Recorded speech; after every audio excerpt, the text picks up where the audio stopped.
ang mga residente ng isang barangay sa Malapatan, Sarangani nung may nadiskubre silang kakaibang pakpak. May tenga ang lupa, may pakpak ang balita. Pero dito sa bayan ng Malapatan sa Sarangani, sa lupa sa kanilang burol, may natagpo ang tila isang malaking pakpak.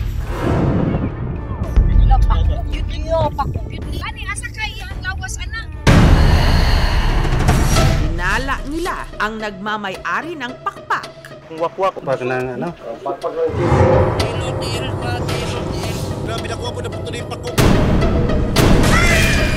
Wakwak, may wakwak. At ang mas ipinagtaka pa nila nung nasinagan na ito ng araw. Ano nasunog? Yun ang kinatataka namin kasi kung bakit umuusok. Pakpak talaga ng aswang yung... Nanindukan akong balahibo kaya nakita ako sa pakpak yun.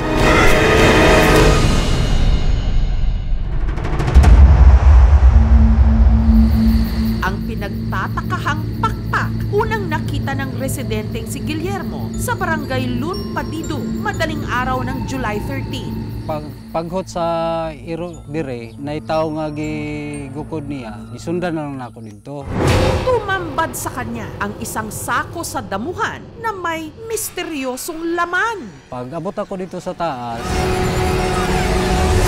nakita na ko tong may pakpak na kulay brown, may dugo pa jud siya. Ang amoy niya, malangsa siya. Ang haba nito, umabot ng 4 na talampakan.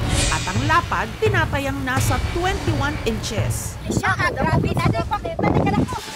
Gayunman, walang pinagsabihan si Guillermo sa kanyang natuklasan. Wala na ako na-report sa barangay. Kaya gusto na ko nga matrace yun ako ang kisay nagbutang ato. Makalipas ang 10 araw, nabalitaan na lang niya na na-videohan na nga ito at pinagkaguluhan online.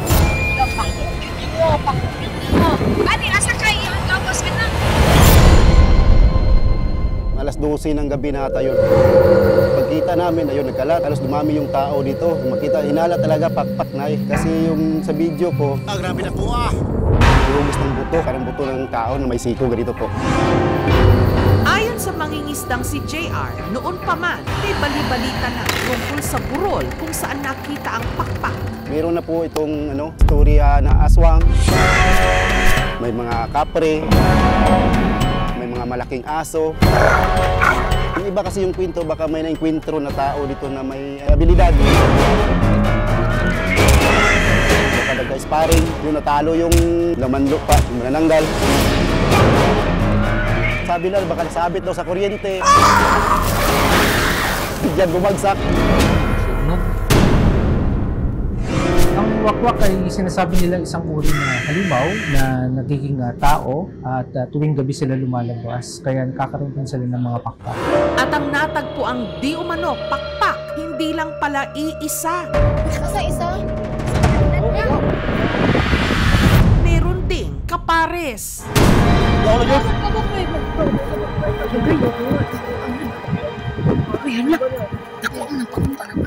Ang mga taga-Municipal Environment and Natural Resource Office ng Bayan ng Malapatan sinuri ang pinaghihinalaang pakpak at ayon sa inisyal nilang investigasyon, hindi raw ito sa wakwak, kundi isang lamang dagat na ang buntot pinaniniwalaan namang mabisang pantaboy ng aswang.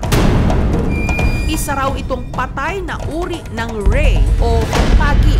Pinagtabi lang nila yung dalawang fins na napagkamalan siya na pakpak. Upon arrival, nakita namin na yung carcass ng fins partially decomposed na siya. Malaking paniniwala sa ating kultura na ang buntot ng pagi ay ginagamit panlaban sa wakwak dahil nga ito ay may mga ngipin na panlaban na kontra sa kasamaan. Pero dahil masangsang na ang amoy nito, agad nila itong inilibing. Gayunman, ang mga residente hindi pa rin kumbinsido. Bilang mangingisda po, hindi talaga ako naniniwala na pagi yun kasi may hugis ng buto. Katong dirigan niya nga murag gihiwa o. Kaya sa pagkakataong ito, ang mga kawani ng munisipyo kasama na ang mga tiga Bureau of Fisheries and Aquatic Resources o BFAR, muling hinukay ang pinaglibingan nito. Yan na.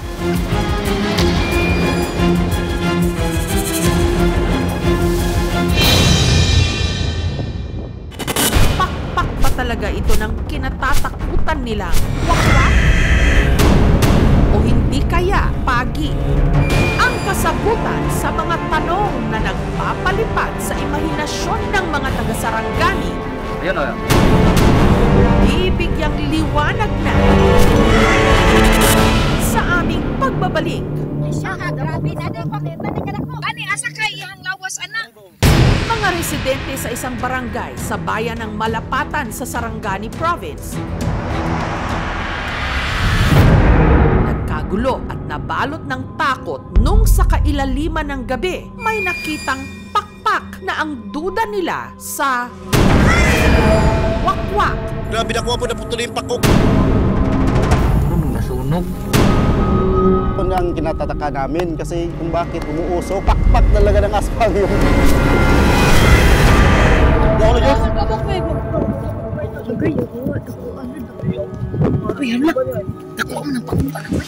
Ang Municipal Environment and Natural Resource Office ng Malapatan, una nang tinukoy na posibleng isa itong uri ng ray o pagi. Yung mga characteristics kasi ng rays, may body niya flat at saka malalapad yung kanyang mga pectoral fins. Bilang mangingisda po, hindi talaga ako naniniwala na pagi yun kasi may hugis na buto. Para mawala ang mga agam-agam, muli nilang hinukay ang pinaglibingan sa mga di umano pakpak. Yan na.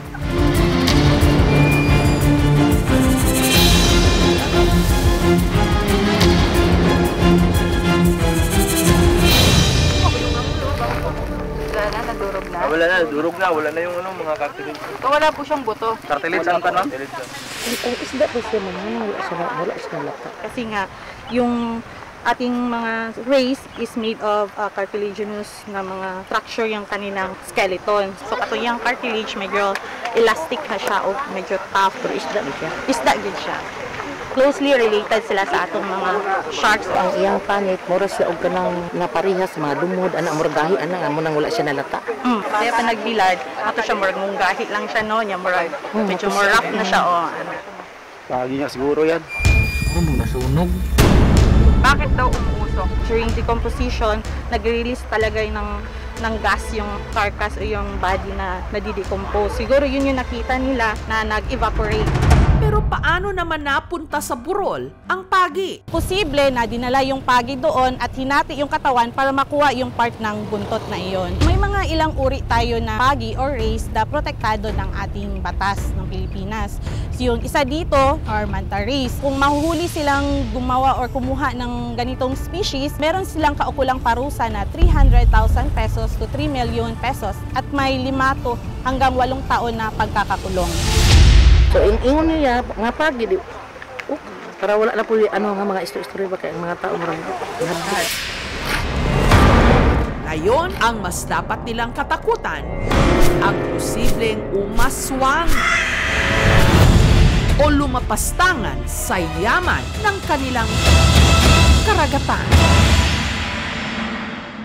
Thank you so much mga kapuso. Kung nagustuhan niyo po ang videong ito, subscribe na sa GMA Public Affairs YouTube channel. Don't forget to hit the bell button for our latest updates.